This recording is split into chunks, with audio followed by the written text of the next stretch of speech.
Hey guys, Karen here, and welcome back to my channel today. So with the April update, all of the vendors had their inventories refreshed. This means that each of their weapons now has a new set of perks. So I have decided to go through each vendor, pick guns that I think will be good, and test them out. And then if I deem them to be good, I will show you guys gameplay and give you guys my full opinions on these weapons and show you why they are so good. So this is going to be episode 1 of the series, and we're going to be looking at the Future War Cult's vendor role of the Villainy. Now before we start, if you guys have any more suggestions on guns I should do this to, leave them down in the comment section below. So you can buy the Villainy from Lakshmi 2 in the tower for 150 legendary marks. It comes with a pretty good roll. So first it comes with the choice of 3 sights. So you can have the Red Dot ORS1, the Focus Lens FLS2, or the Quick Draw IS sight. Personally, I do like the Focus Lens sight, but I do kind of like the Quick Draw sight as well. The Focus Lens is just the cleanest of the 3 sights and is very easy to hit shots with. Next, it comes with Head Seeker, which is always amazing on pulse rifles.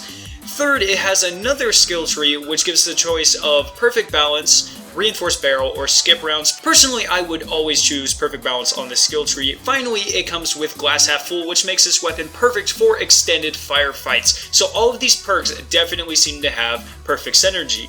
So now are just some miscellaneous comments I have about how this weapon handles. It is a medium rate of fire pulse rifle, and thus it is extremely accurate. Its bullet grouping is extremely good, especially when you are running Perfect Balance. Overall, this weapon is extremely easy to handle and use, but it does have one downside, and that's that it's got a little handle sticking up out on top, which makes it pretty difficult to use with the Quick Draw IS sight because it is very obstructive to your sight, but it is definitely manageable. Now let's go ahead and see how this weapon performs within the PvE side of Destiny. Now within activities such as the Prison or Challenge of Elders, this gun absolutely shreds. The Glass Half Full and the Head Seeker perks make this weapon extremely dangerous to any amount of enemies. I used it for most of my Challenge of Elders this week, and I definitely noticed how powerful this weapon feels. If you're looking for a strong legendary pulse rifle because you want to use your exotic slot on, say, a Zen Meteor or a Black Spindle, I would definitely recommend this pulse rifle. Finally, we're going to see how this weapon performs within Crucible.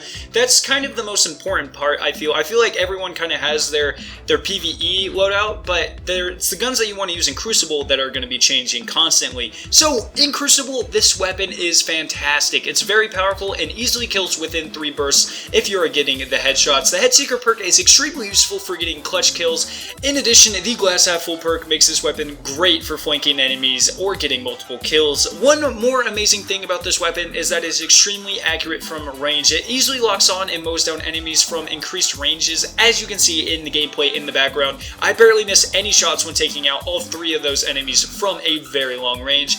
As a result, this weapon functions very well as an Overwatch weapon. So how would I recommend that you guys use it? I would recommend that if you are going to pick this up, you do want to play a little bit more passively, and you want to be wary about how many shots are in your magazine. This isn't a gun that you're going to be wanting to reload all the time. I'd say if you have less than 10 shots in your magazine, definitely reload, but any more than that, don't, because you're going to want the Glass Half Full to proc when you are shooting down enemies. So overall, I think I'm in love with this weapon. If you are looking for a strong and very reliable legendary pulse rifle, definitely pick this one up. Like I said, it's only 150 legendary marks, and it is definitely worth it.